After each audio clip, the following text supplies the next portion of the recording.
Inesperado Rey. La canción que estoy escuchando es la que Sam Rekaman presentó la semana pasada subiéndola a Spotify. Voy a colocar en la descripción de este vídeo el enlace por si tenéis Spotify y queréis escuchar no solo esta canción, sino todo un álbum que él tiene ya desde el año pasado con canciones en relación a la Navidad. Una época hermosa, un tiempo oportuno para alabar al Señor y escuchar canciones diferentes con un mensaje claro y concreto en relación al Evangelio que la Navidad nos presenta. La canción que él ha subido este año y que ha presentado la semana pasada se titula Inesperado Rey.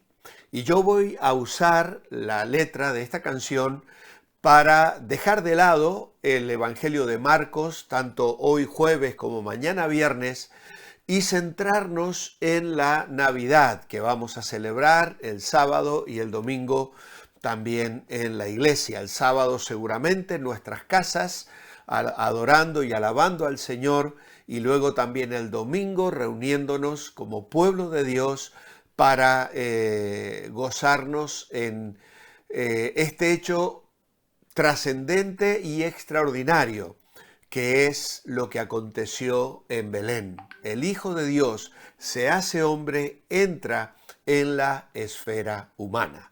Inesperado Rey. Y lo primero que la canción dice es que fue de manera inesperada. Y esto nos lleva al Evangelio de Lucas, al capítulo 1, versículos 78 y 79. Y leemos lo siguiente: por la entrañable misericordia de nuestro Dios, nos visitará desde lo alto la aurora, para dar luz a los que habitan en tinieblas y en sombra de muerte, y para guiar nuestros pies por caminos de paz.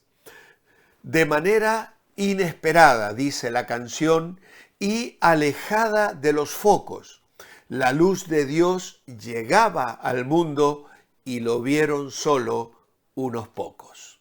En este caso, Zacarías, el padre de Juan el Bautista, proclama en su canción esta verdad que acabamos de leer en el versículo 78 y 79.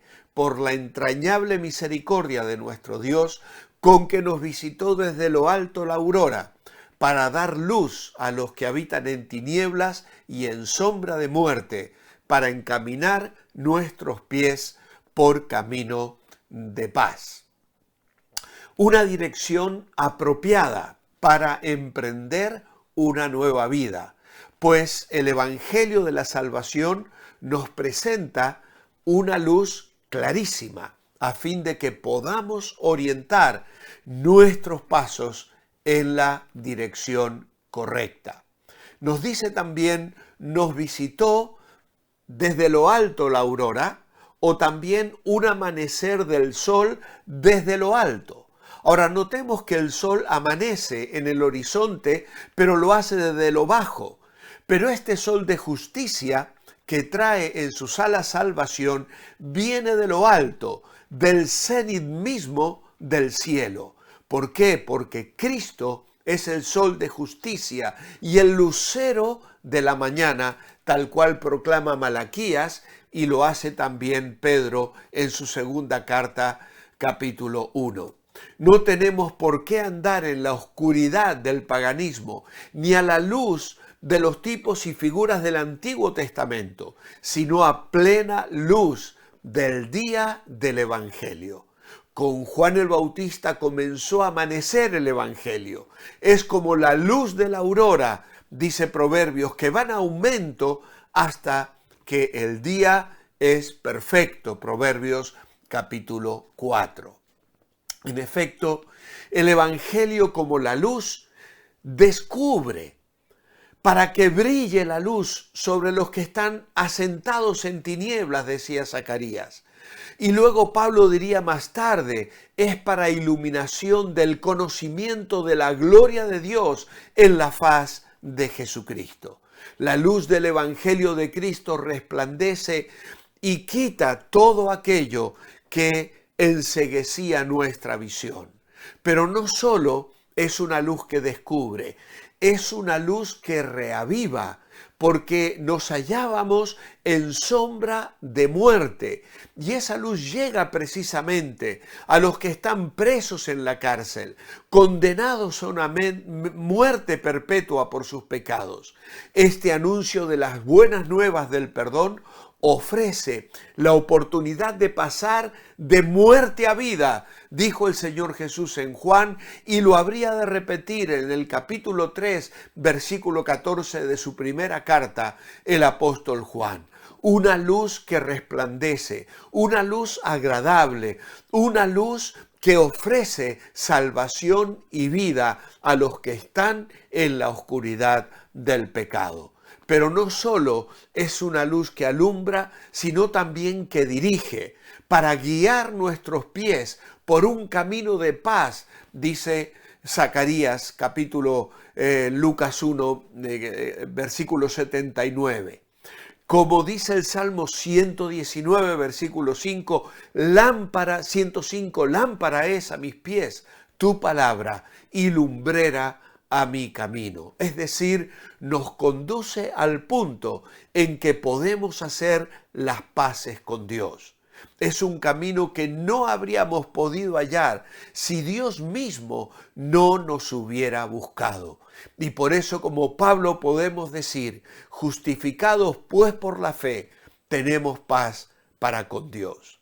Ahora la canción dice, la vieron solo unos pocos. Y en Lucas capítulo 2, versículos 8 y 9, y en los versículos de alrededor se nos relata lo siguiente.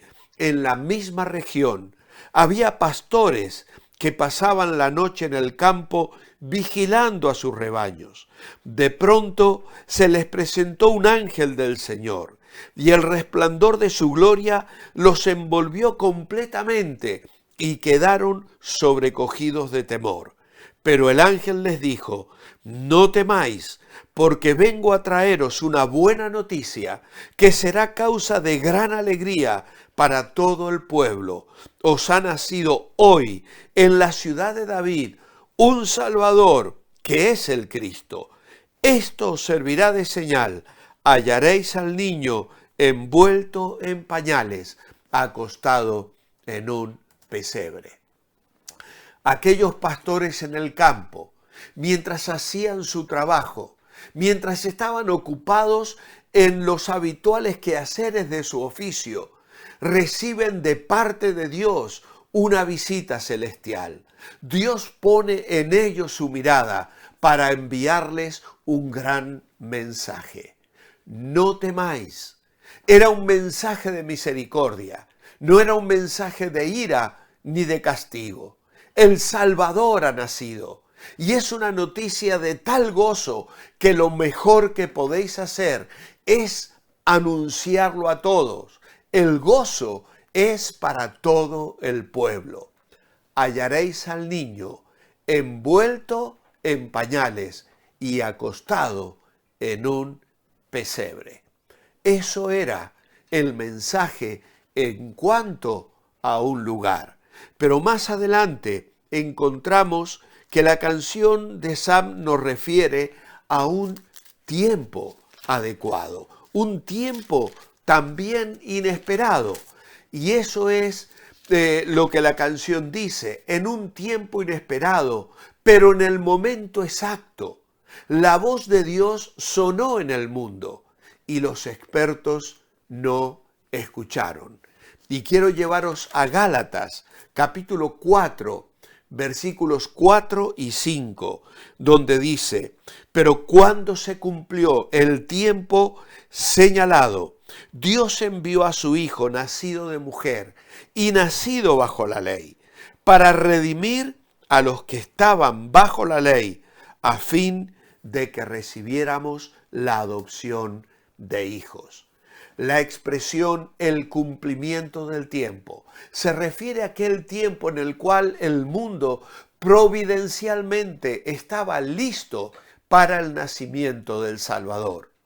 Los historiadores nos dicen que el mundo romano aguardaba con gran expectación a un libertador cuando nació Jesús. Las religiones antiguas estaban muriendo, las filosofías antiguas estaban vacías y eran impotentes para cambiar las vidas de los hombres. Nuevas religiones extrañas y místicas estaban invadiendo el imperio romano. La vida religiosa estaba en bancarrota y el hambre espiritual reinaba por todo lugar. Dios estaba preparando al mundo para la llegada de su Hijo. Y desde el punto de vista histórico, el Imperio Romano mismo ayudó a preparar al mundo para el nacimiento del Salvador. Los caminos comunicaban ciudad con ciudad y las ciudades estaban comunicadas con Roma. Las leyes romanos protegían los derechos de los ciudadanos y los soldados romanos resguardaban la paz en el imperio. Debido a las conquistas griegas y romanas, el latín y el griego eran lenguas conocidas por todo el imperio. El nacimiento de Cristo en Belén no fue un accidente, sino fue una cita planeada por Dios. Cristo vino en el cumplimiento del tiempo y vendrá otra vez en el tiempo apropiado. Él, dice Gálatas, vino nacido de mujer. Y esto demuestra la humanidad plena de Jesús. Y no solo el nacimiento de una virgen. Jesús tenía que ser Dios en plenitud para que su sacrificio tuviera un valor infinito, ese valor que se requería para expiar el pecado. Pero Él también tenía que ser hombre en plenitud para que pudiera llevar sobre sus hombros el castigo por el pecado, sustituyendo a cada ser humano que creyese en Él. Y así vino bajo la ley, obligado a cumplir y obedecer la ley de Dios. Y en obediencia perfecta a esa ley, con una naturaleza inmaculada y libre de pecado, hizo el sacrificio perfecto por los pecados, cumpliendo toda justicia, respondiendo en una obediencia perfecta a Dios en todo. Y así nos pudo redimir de la maldición que la ley ejercía sobre los hombres pecadores. Así ahora nosotros tenemos esperanza y salvación. Y mi oración en esta mañana es que esa luz, que ese resplandor, que ese Jesús que nació en un lugar determinado, en un tiempo determinado, encuentre hoy un lugar apropiado en tu corazón, porque hoy es el tiempo aceptable, hoy es el día de salvación. Que aquel niño que no encontró lugar en el pesebre, en el mesón, encuentre hoy un lugar en tu corazón para nacer y darte vida y darte luz, ofrecerte el perdón y la reconciliación que Dios hoy ofrece a todo ser humano. Que así sea en tu experiencia. Es mi oración. Dios te bendiga. Manteneos bendecibles. Mañana nos reencontramos para celebrar la Navidad con una meditación final. Mientras tanto, recordemos que lo que nos deleita nos dirige. Que Dios os bendiga.